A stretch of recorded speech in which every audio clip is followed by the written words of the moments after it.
Dear students, myself Dr. Arun Vyas, Associate Professor Geology, Government Bangalore College, Ditwana. Today, in this lecture,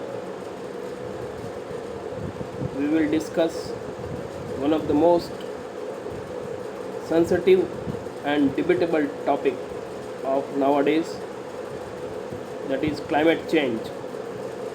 As we all aware of the fact that climate change is the most serious issue on which almost all the environmentalists all over the globe have shown their concerns.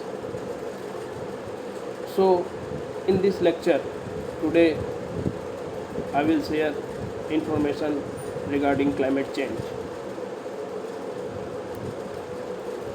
Climate change is the defining issue of our time, and we are at a defining moment.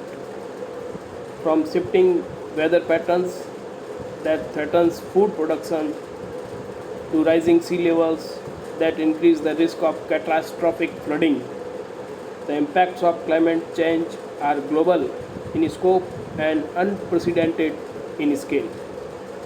Without drastic action today, adapting to these impacts in the future will be more difficult and costly. What is environment? As we all know, environment may be considered as the total set of circumstances that surround an individual or a community. It includes two parts. First is physical, and the second is social and cultural. So, first we will discuss physical conditions. Physical conditions such as air, water, gases, landforms, etc., which affect the growth and development of an individual or a community.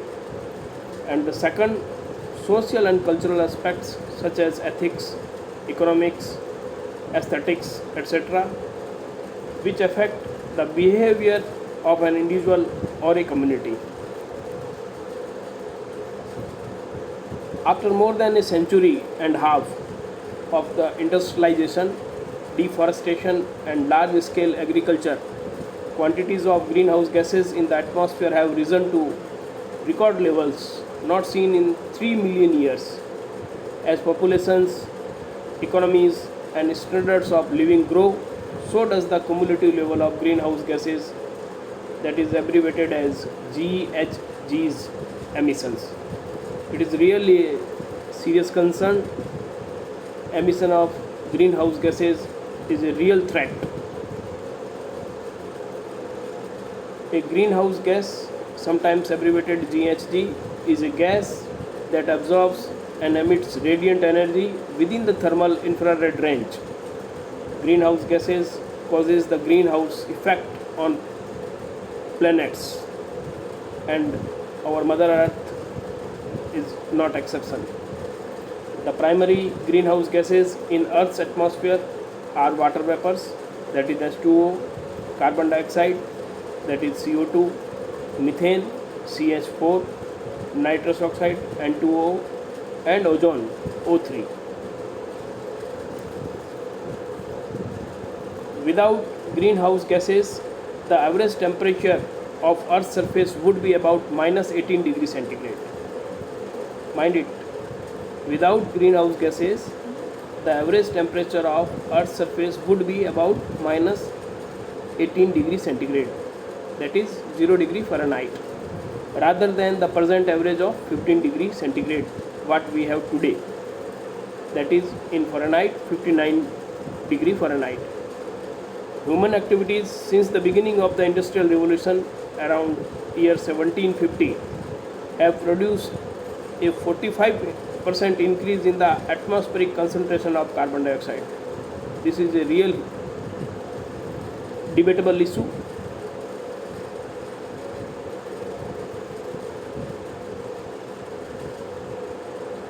What I have said, human activities since the beginning of the Industrial Revolution, that we thought that began around 750 years, year 1750 have produced a 45% increase in the atmospheric concentration of carbon dioxide from 280 ppm parts per million in year 1750 to 415 ppm in 2019.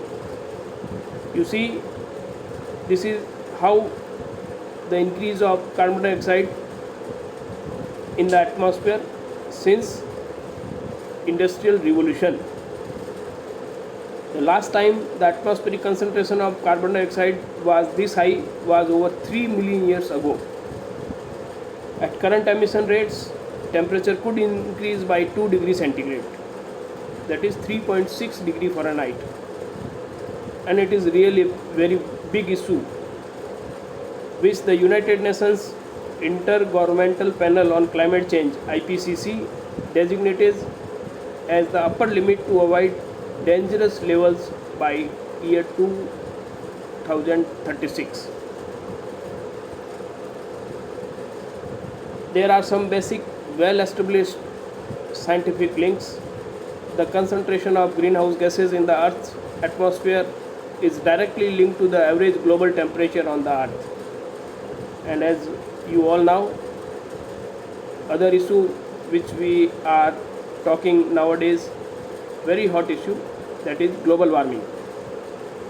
The concentration has been rising steadily and mean global temperature along with it since the time of the Industrial Revolution. The most abundant greenhouse gases, accounting for about 2/3 of greenhouse gases, carbon dioxide is largely the product of burning fossil fuels. Now we will talk about fifth assessment report given by IPCC. The report provides a comprehensive assessment of sea level rise. If sea level rise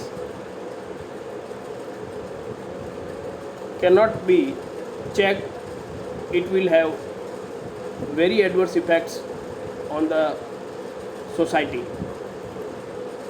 The report provides a comprehensive assessment of sea level rise and its causes over the past few decades. It also estimates cumulative carbon dioxide emissions since pre-industrial times and provides a carbon dioxide budget for future emission to limit warming to less than 2 degrees centigrade. About half of this maximum amount was already emitted by year 2011, that is 9 years ago. The report found that from year 1880 to year 2012, the average global temperature increased by 0.85 degrees centigrade. In other words, from year 1880, the temperature, average global temperature increased 0.85 degrees centigrade when we have year 2012 arrived. Oceans have warmed, the amounts of snow and ice have diminished, and the sea level has risen. From 1901, by year 1901 to year 2010, the global average sea level rose by 19 centimeters as ocean expanded due to warming and ice melted. The sea ice extent in the Arctic has shrunk in every successive decade since 1979, with 1.07 multiply 106 square kilometer of ice loss per decade. It's a really big amount. Given current concentrations and ongoing emissions of greenhouse gases, it is likely that by the end of this century, global mean temperature will continue to rise above the pre-industrial level. The world's ocean will warm and ice melt will continue. Average sea level rise is predicted to be 24 to 30 centimeters by year 2065. That is, by next 45 years.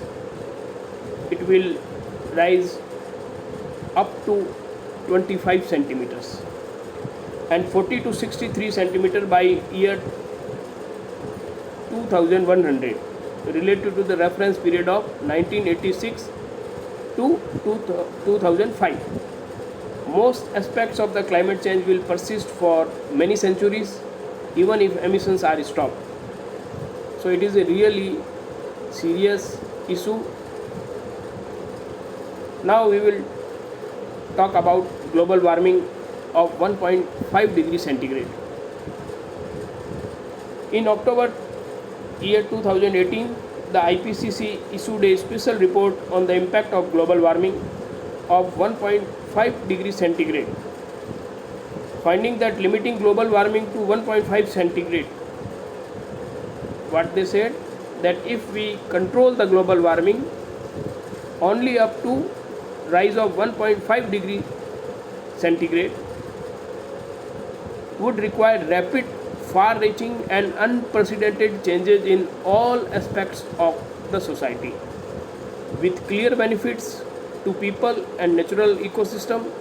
The report found that limiting global warming to 1.5 degree centigrade compared to 2 degree centigrade could go hand in hand with ensuring a more sustainable and equitable society. While previous estimate focused on estimating the damage if average temperature were to rise by 2 degrees centigrade, this report shows that many of the adverse impact of climate change will come at the 1.5 degree centigrade marks.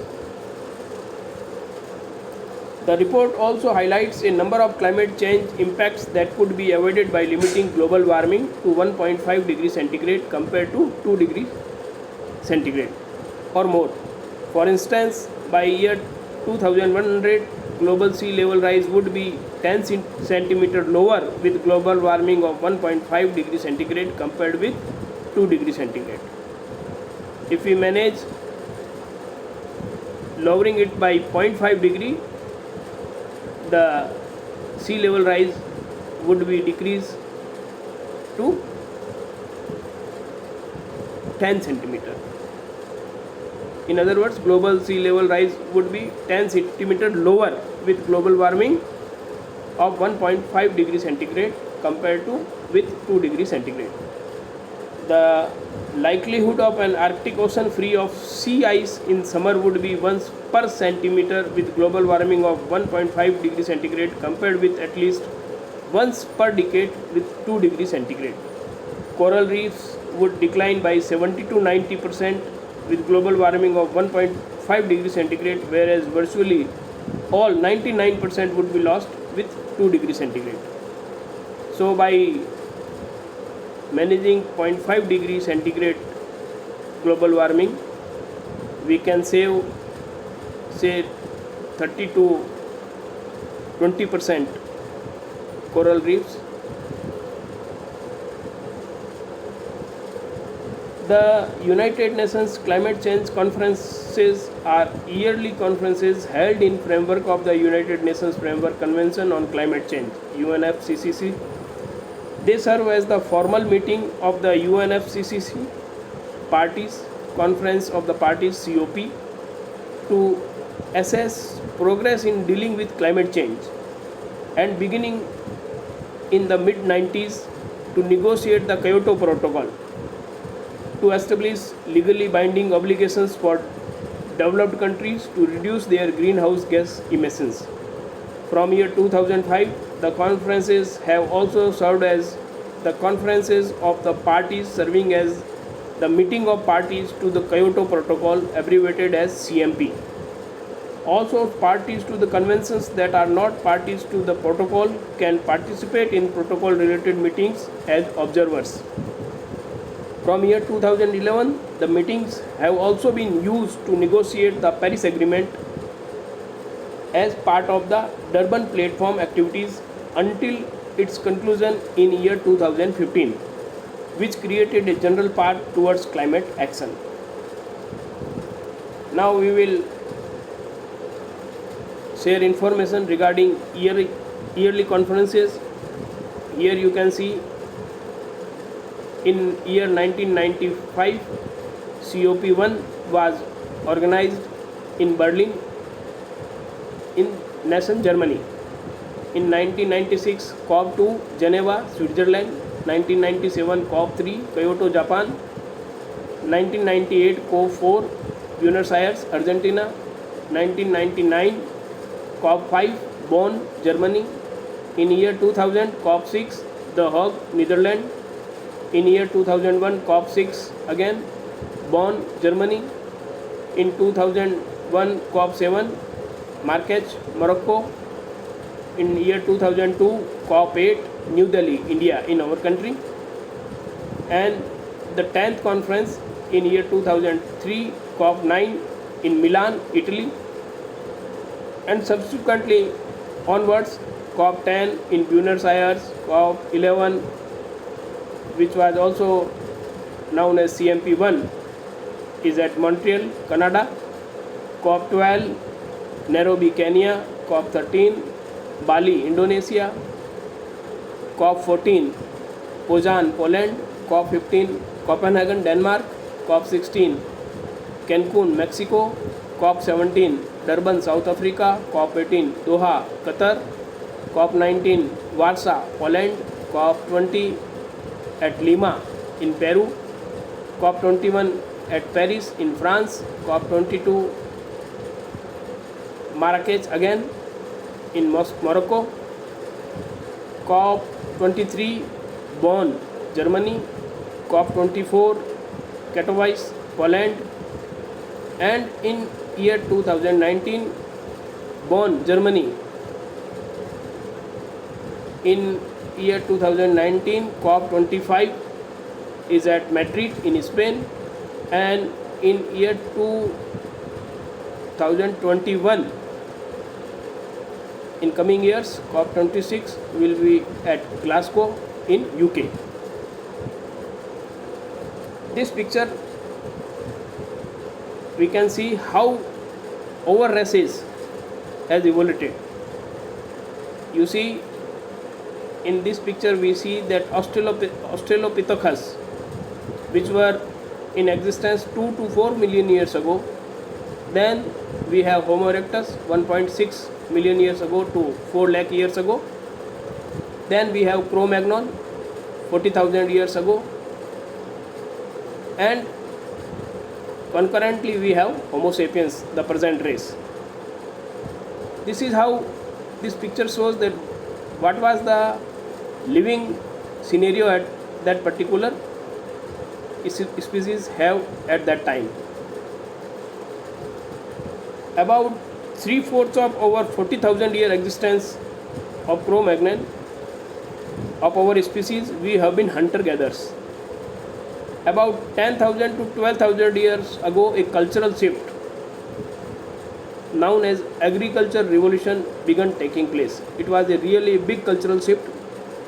And the next major cultural change, known as the Industrial Revolution, began in England in the mid 1700s and spread to the US in the 1800s.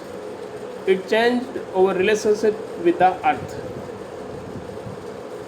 Now, in this slide, you can see we have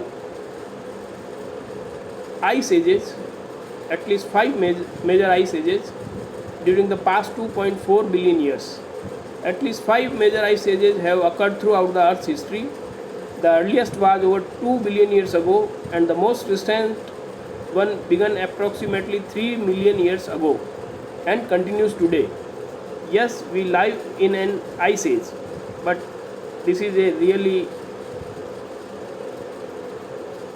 interglacial age. Currently we are in a warm interglacial that began about 11,000 years before present. The last great ice age ended about 10,000 years ago when agriculture began. As the ice melted, average sea levels rose 100 meters, a really big amount, changing the ecological face of the earth. The warmer climate during the present interglacial period plus agriculture knowledge has allowed agriculture to spread rapidly throughout the world. and the human population to grow to 7.8 billion as of today, that is August 2020. Now in this picture you can see average direct and indirect daily energy use per person at various stages of human culture development. Here you can see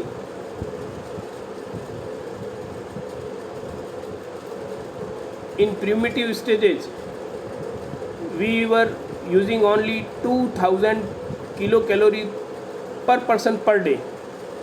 When we were hunter gatherer, we were using 5000 kilocalories per person per day, and around 10,000 to 11,000 years before present, when early agricultural time was started, we were using 12,000 kilocalories per person per day, and during advanced agriculture it rises to 20,000 kilocalories per person per day, and during early industrial phase it rises to 60,000 kilocalories per person per day, and modern industrial other developed nations it goes up to 1,25,000 kilocalories per person per day.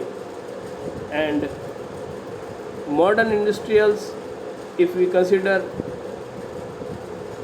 the case of United States, it has gone up to 2,30,000 kilocalories per person per day.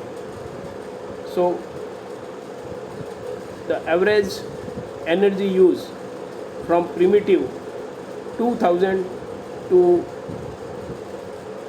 modern era, it risen to 2,30,000 kilocalorie per person per day. This is the scenario of consumption of energy, how we can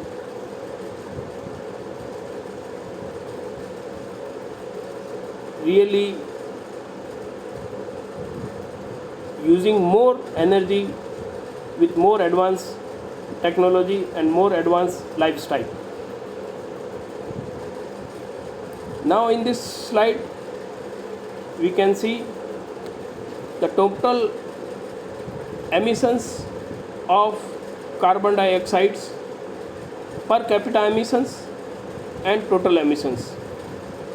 Here you can see that in United States billions of tons of carbon dioxide equivalent is 6.93 and 24.5 tons of carbon dioxide equivalent per capita emissions. 720 tons per $1 million gross domestic products. So this is the real situation regarding carbon dioxide emissions with reference to United States. In next we can see China, Russia and India, Japan and Germany. They are in the front runners in carbon dioxide emitting countries. Now here we can see in this slide the Earth atmosphere from mean sea level when we reached up to more than 10 kilometers. In lower levels we have tropospheres, and at 20 kilometers, around 17 to 25 kilometers above mean sea level, we have ozone layer. Here you can see this is ozone layer. It is a protection cover, and from this layer we can say that ultraviolet rays are observed in this layer, so the life on the earth can be survived.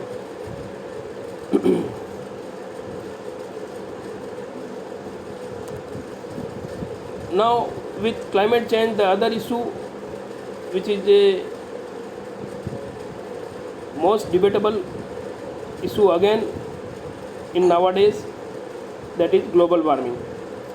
Global warming is showing its impact with the glaciers in the Indian Himalayas showing an alarming retreat.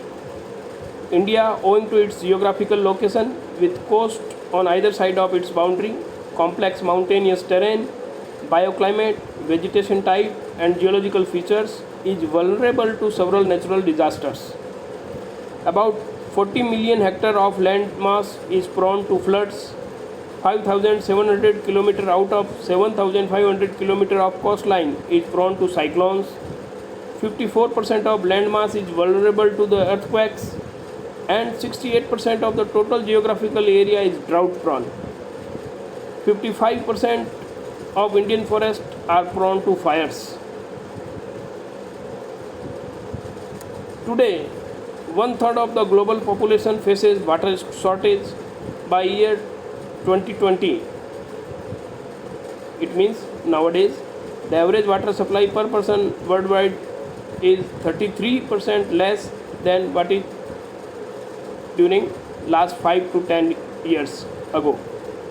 By year 225, two-thirds of the global population will face a shortage of fresh water.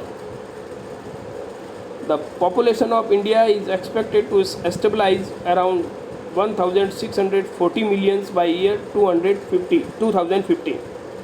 As a result, gross per capita water availability will decline from around 1,820 cubic million per year to 2001 to as low as around 1,140 cubic million per year by year 2050.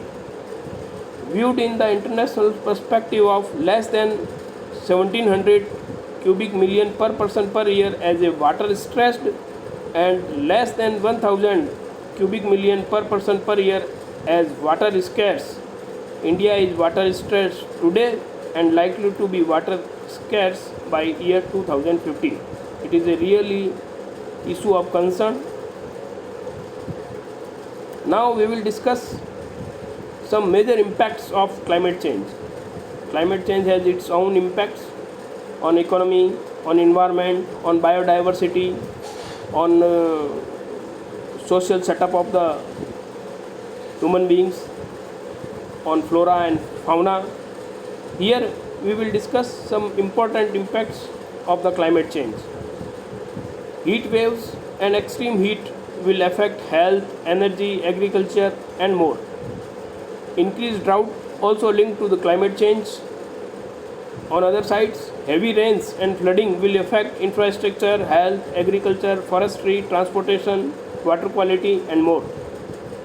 Sea level rise pose growing challenges to many aspects of the life including economy and environment. Infrastructure, agriculture, fisheries and ecosystem will be increasingly compromised. Changes in timing of stream flow reduce water supplies for competing demands. Decreased water availability will have economic and environmental impacts. Erosion, inundations, risks to infrastructures and increasing ocean acidity pose major threats. Increasing wildfire, insect outbreaks and tree diseases are causing widespread tree die-off. So these are some major impacts of climate change. Here in this slide we can see impact of climate change on human health. You can see rising temperature will lead extreme heat and severe weather. Extreme heat will cause heat related illness and death, cardiovascular failures, whereas severe weather will pose injuries, fatalities, mental health impacts. On other side, more extreme weather, we will have air pollution, changes in vector ecology. Due to air pollution, we can have asthma, cardiovascular diseases, whereas changes in vector ecology will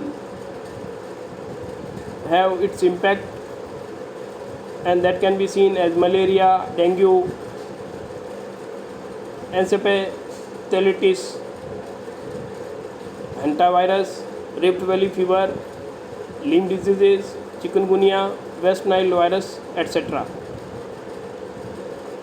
Other factor, rising sea level will produce increasing allergens, respiratory allergies and asthma, and other will be water quality impacts that include cholera, cryptosporidiosis, Campylobacter, leptospirosis, harmful algal blooms.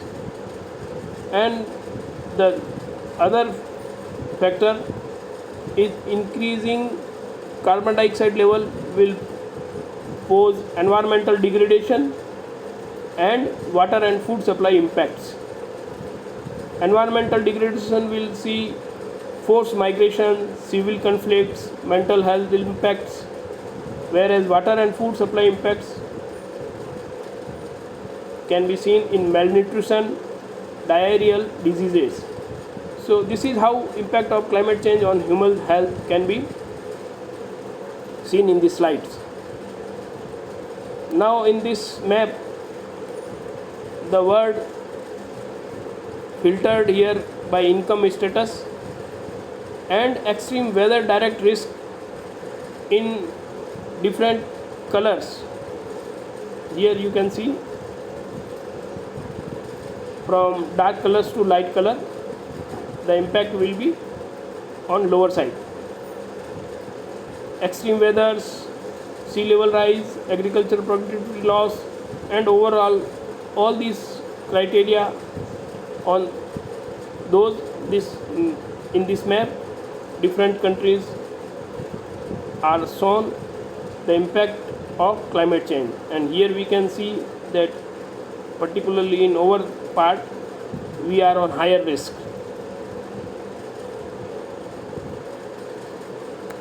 Here global distribution of vulnerability to climate change, combined national indices of exposure and sensitivity. Here we can see that on 4 to 10,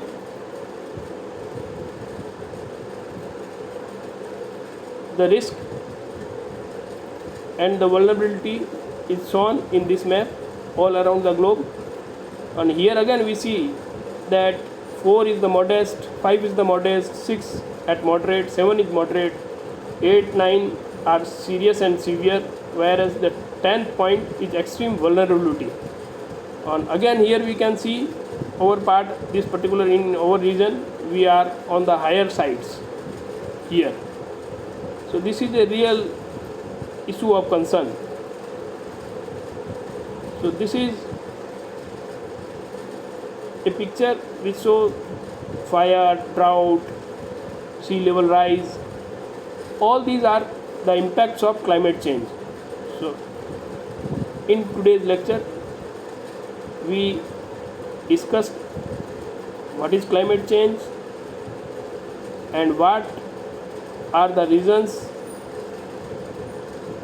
which are responsible for the climate change, how the world is taking this issue on their hands, how environmentalists all over the globe are thinking on the global warming and climate change, and what is the real scenario and what is the future prospects, what is the future regarding life of flora, fauna and existence of man will affect by climate change. In the end, Carl Sagan in 1934-1996